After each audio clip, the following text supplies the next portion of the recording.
Here's the truth most men don't want to hear. Women don't lose interest suddenly. They lose interest gradually, while you're busy doing things you think are right. And by the time you notice it, she's already emotionally checked out. But here's the twist. The same behaviors that push her away are the exact opposite of what makes her come back. Let's break this down. Attraction is not built on effort alone, and this is where most people get it wrong. They assume that the more they give, the more they show up, the more they prove themselves, the stronger the connection will become. But attraction doesn't work like a transaction where input guarantees output. You can invest time, energy, attention, and still feel someone slowly pulling away. That's because attraction is not based on logic or fairness. It's based on emotional experience. It's how someone feels in your presence, and just as importantly, how they feel in your absence. When everything becomes too predictable, too available, too certain, the emotional stimulation that creates attraction starts to fade, no matter how much effort is being made on the surface. Effort without awareness often turns into overcompensation. Instead of creating desire, it creates pressure. When you are constantly available, always initiating, always giving reassurance, you remove the natural space where curiosity and anticipation grow. There's no room for the other person to wonder about you, to miss you, or to invest emotionally at their own pace. Attraction needs that gap. It needs moments where attention is not guaranteed, where presence is not constant, where the other person has to lean in slightly to feel connected. Without that, the dynamic becomes one-sided, and once that imbalance is felt, interest starts to decline quietly. Another critical part people overlook is that effort can sometimes signal insecurity instead of strength. When your actions are driven by a need to be liked, approved of, or chosen, it shows up in subtle ways. Over-texting, over-explaining, trying too hard to impress. Even if your intentions are good, the underlying energy communicates that you're seeking validation rather than sharing your presence. And attraction doesn't grow in that environment. It grows when someone feels that you are grounded, self-contained, and not dependent on their response to feel secure. The less you need something from them emotionally, the more space they have to move toward you naturally. There's also a difference between genuine effort and controlled restraint. Genuine effort is calm, intentional, and doesn't come with expectations attached. It allows things to develop without forcing outcomes. Controlled restraint, on the other hand, means understanding when to step back, when to give space, and when to hold your energy instead of constantly offering it. This balance is what creates tension, and tension is what keeps attraction alive. Without it, everything becomes flat and predictable, and even the most consistent effort starts to feel invisible. People are drawn to emotional experiences that feel dynamic, not static. If every interaction feels the same, if your behavior never changes, regardless of how the other person responds, there's nothing to engage with. Attraction thrives on contrast. The push and pull, the presence and absence, the certainty mixed with a bit of unpredictability. Effort alone cannot create that. It has to be paired with awareness, timing, and emotional control. When you understand that your value isn't in how much you give, but in how you carry yourself while giving it, your approach changes completely. You stop trying to prove your worth through constant action and start letting your presence speak for itself, which naturally shifts how others respond to you. Over-investing too soon is one of the fastest ways to disrupt attraction because it creates an emotional imbalance before a real connection has had time to develop. In the early stages, attraction is supposed to build gradually through shared experiences, mutual curiosity, and equal participation. When one person starts giving too much attention, too much validation, too much emotional energy, it skips that natural progression and forces a level of closeness that hasn't been earned yet. Instead of feeling exciting, it starts to feel heavy.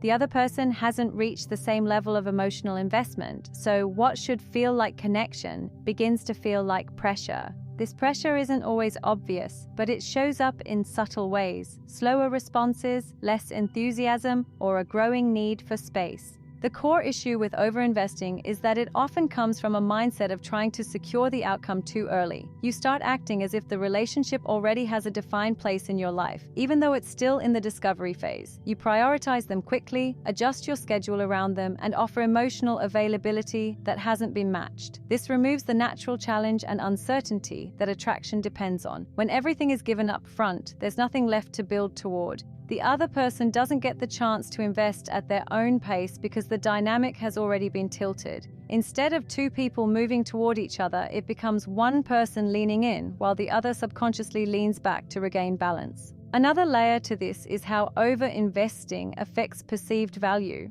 People tend to place higher value on things that require time, effort, and emotional engagement to develop. When your attention is given freely and consistently without any progression or boundaries, it becomes expected rather than appreciated. What initially may have felt flattering can quickly become overwhelming because it removes the sense of earning your interest. Attraction thrives when there's a gradual exchange, when both people feel like they are discovering something and contributing to its growth. When that exchange is replaced by one-sided giving, it weakens the emotional impact of your presence. Overinvesting also communicates more than just interest. It often signals a lack of emotional control. Even if your intentions are genuine, the speed and intensity of your actions can suggest that you're seeking connection to fill a gap, rather than sharing it from a place of stability. This changes how the other person perceives you. Instead of seeing someone grounded and self-assured, they start to feel that your emotional state is tied to their response. That dependency, even in subtle form, reduces attraction because it shifts the dynamic from mutual interest to emotional responsibility. No one wants to feel like they have to manage someone else's feelings so early in a connection. There's a difference between showing interest and giving everything at once. Healthy attraction is built through pacing, revealing yourself in layers, allowing space for curiosity, and letting the other person meet you step by step. When you hold back just enough, not out of manipulation but out of awareness, you create room for them to invest as well. This balance is what keeps the interaction engaging. It allows tension to exist without turning into pressure, and it keeps both people emotionally involved without one feeling overwhelmed. Seeking validation instead of leading quietly shifts the entire dynamic of a relationship, often without you realizing it. On the surface, it can look like care, openness, or a desire for clarity, but underneath it signals uncertainty about your own value.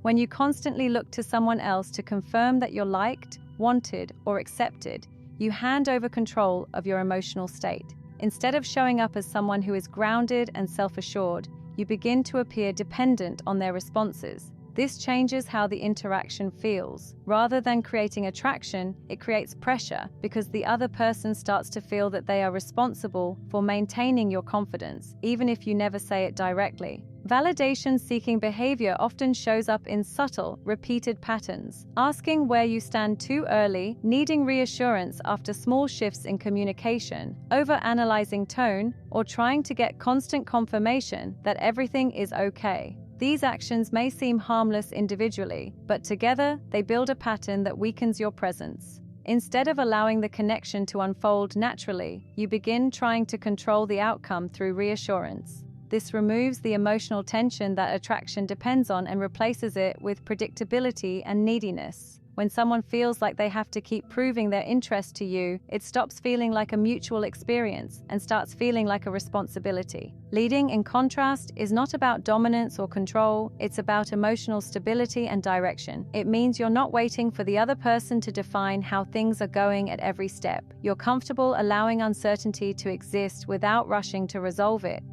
You express interest without needing it constantly returned in equal measure. And you allow actions over time to reveal where things stand instead of demanding immediate clarity. This kind of presence creates a sense of ease because it removes pressure from the interaction.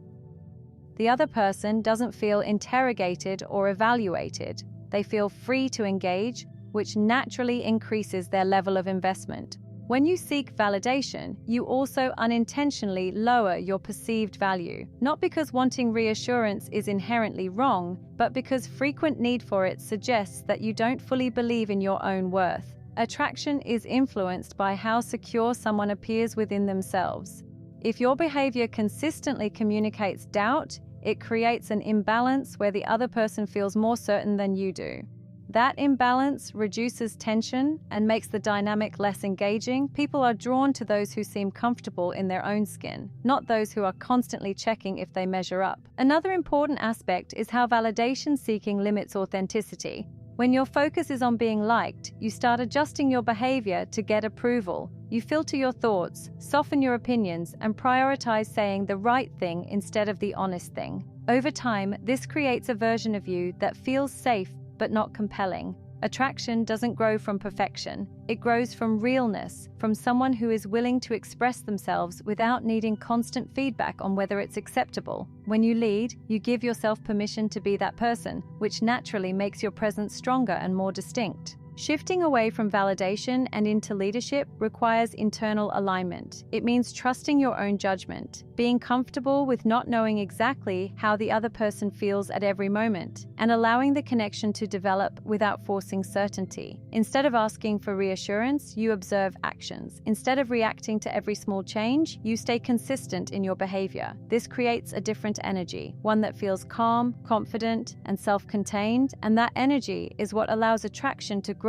without resistance. Losing emotional control is one of the quickest ways to weaken attraction because it shifts how you're perceived at a fundamental level. Attraction isn't just about what you say or do, it's about how stable and grounded you appear under pressure. When your emotions start reacting to every small change in her behavior, whether it's a delayed reply, a shift in tone, or a moment of distance, you stop coming across as centered and start appearing reactive. This doesn't just affect the moment, it creates a pattern where your emotional state feels dependent on her actions. Once that pattern is felt, the dynamic changes from mutual interaction to emotional imbalance, and that imbalance quietly reduces attraction.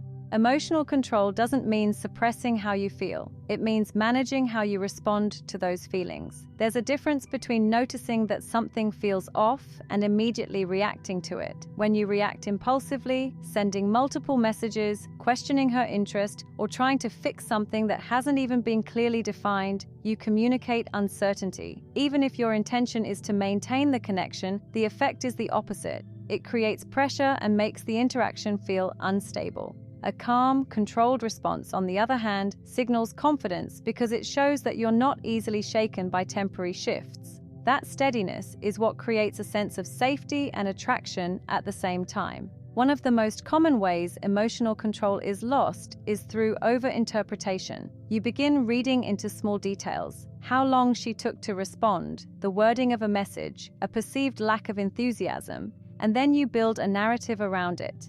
That narrative triggers emotional reactions that may not match reality, but once you act on them, the impact becomes real. You might come across as overly concerned, defensive, or even frustrated, all based on assumptions rather than actual events. This creates unnecessary tension and can push the other person further away, not because of what happened, but because of how you handled it. Another layer to this is how emotional reactivity affects your consistency. When you're in control, your behavior remains steady regardless of minor fluctuations. But when you're reactive, your energy changes depending on how she shows up. One moment you're confident and relaxed, the next you're distant or overly attentive, trying to regain balance. This inconsistency makes it difficult for attraction to stabilize because it removes predictability in the wrong way. Instead of creating intrigue, it creates confusion.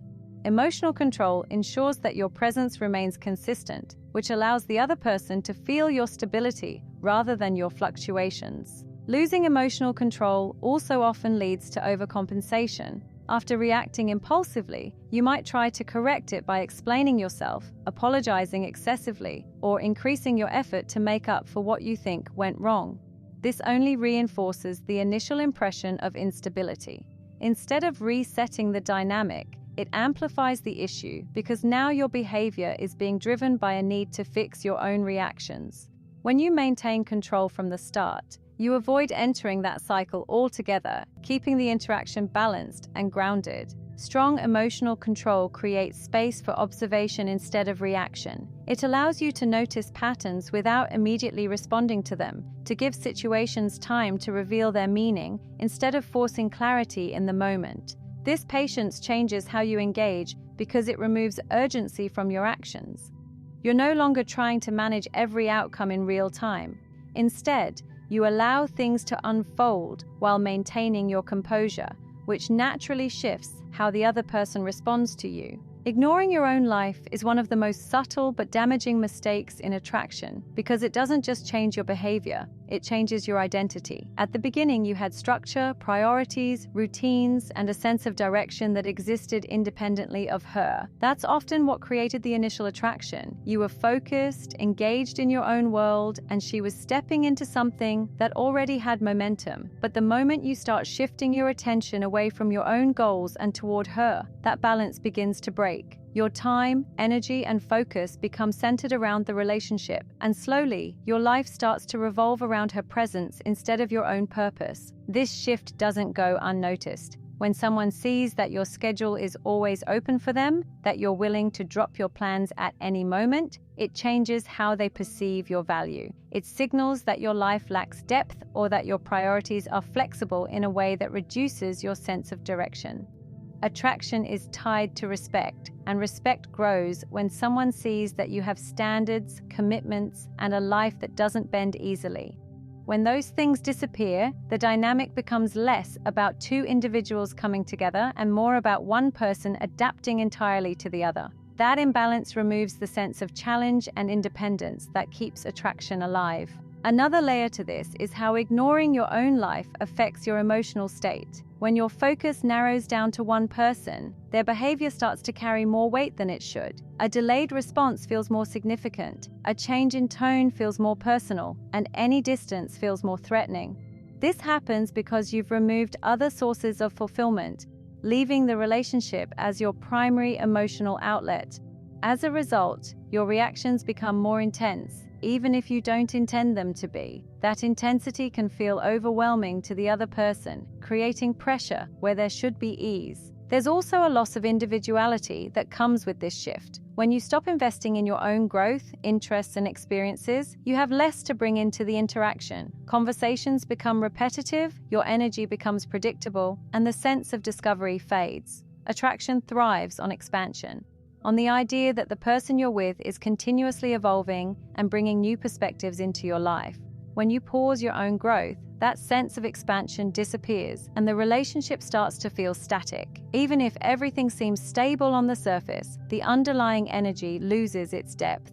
Maintaining your own life isn't about creating distance or playing games. It's about preserving the foundation that made you attractive in the first place. When you stay committed to your goals, your routine, and your personal development, you naturally create a dynamic where the relationship becomes a part of your life, not the center of it. This balance allows you to engage without losing yourself, to show interest without dependency, and to give attention without sacrificing your priorities. It keeps your energy grounded because your sense of fulfillment isn't tied to one person's presence or absence. When you have a strong connection to your own life, your behavior becomes more stable and less reactive. You're not constantly seeking interaction because your time is already occupied with things that matter to you. This creates a natural sense of space, where the other person has room to think about you, to miss you, and to invest in the connection without feeling overwhelmed. It also reinforces a sense of respect because it shows that you value your time and don't compromise your identity for temporary closeness. Over-explaining and over-talking is one of the most overlooked ways attraction fades because it often feels like you're doing the right thing, being clear, open, and communicative. But in reality, too much verbal effort can dilute the emotional impact of your presence.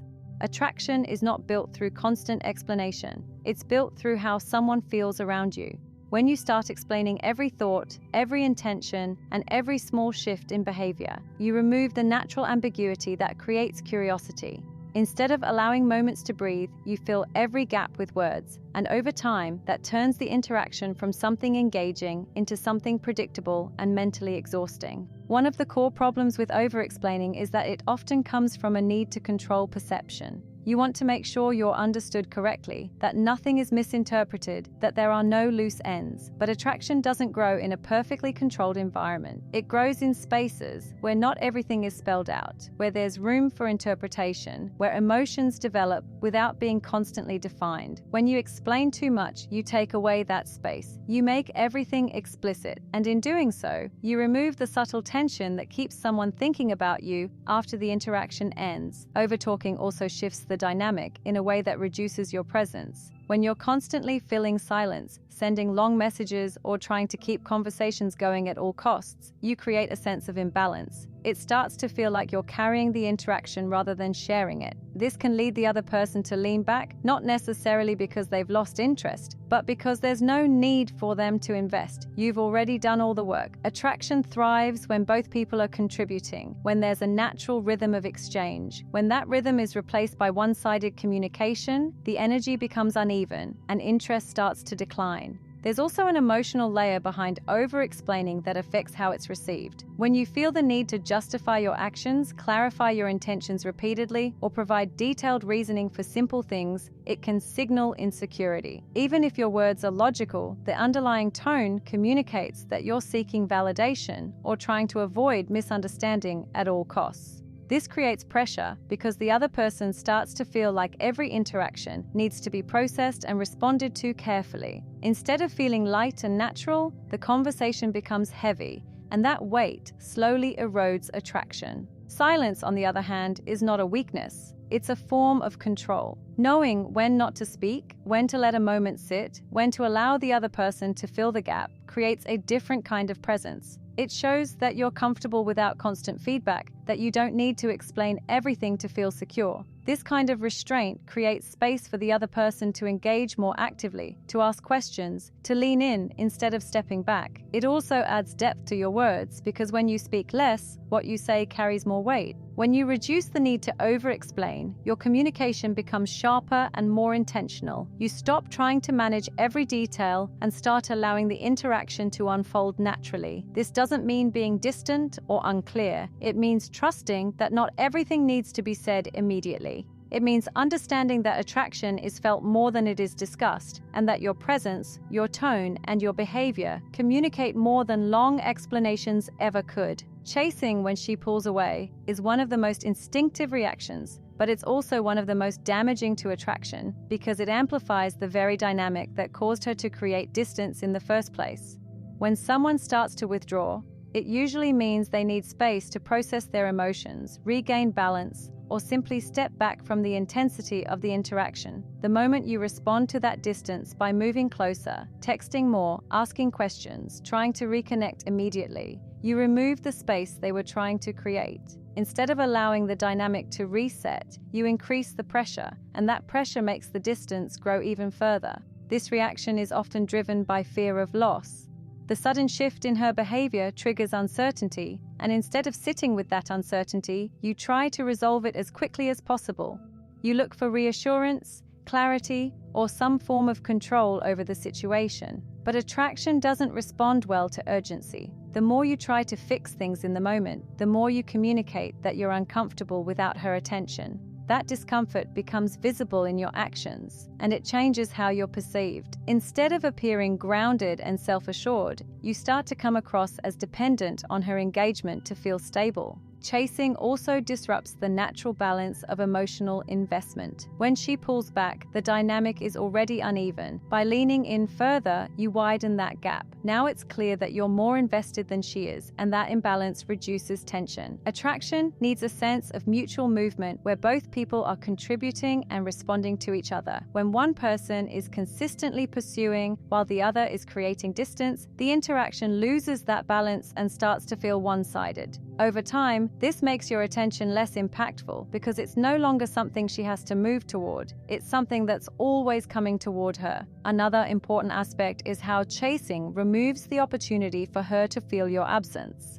Distance, when handled correctly, allows the other person to reflect, to miss your presence, and to reassess the connection. But when you fill every gap with more effort, there is no absence to feel. You stay present even when she steps back, which prevents any emotional reset from happening. Without that contrast between presence and absence, it becomes difficult for her to recognize your value. Everything blends together into a constant stream of attention, and constant attention loses its impact over time. Chasing can also lead to behaviors that further weaken attraction, such as over-explaining, apologizing unnecessarily, or trying to negotiate the connection back into place. These actions often come from a genuine desire to fix things, but they carry an underlying message of insecurity. They suggest that you're trying to convince her to stay rather than allowing her to choose to stay. This shift in dynamic changes how your effort is received. Instead of feeling natural and confident, it starts to feel forced, and that feeling pushes her further away. Holding your position when she pulls away requires emotional discipline. It means allowing space without trying to control it, maintaining your routine without adjusting it to regain her attention, and trusting that if the connection has value, it doesn't need to be forced in moments of uncertainty. This doesn't mean ignoring or playing games, it means matching energy instead of overcompensating for it. When you give space instead of chasing, you restore balance. You allow the dynamic to breathe, and in that space, her perception has room to shift naturally rather than being influenced by pressure.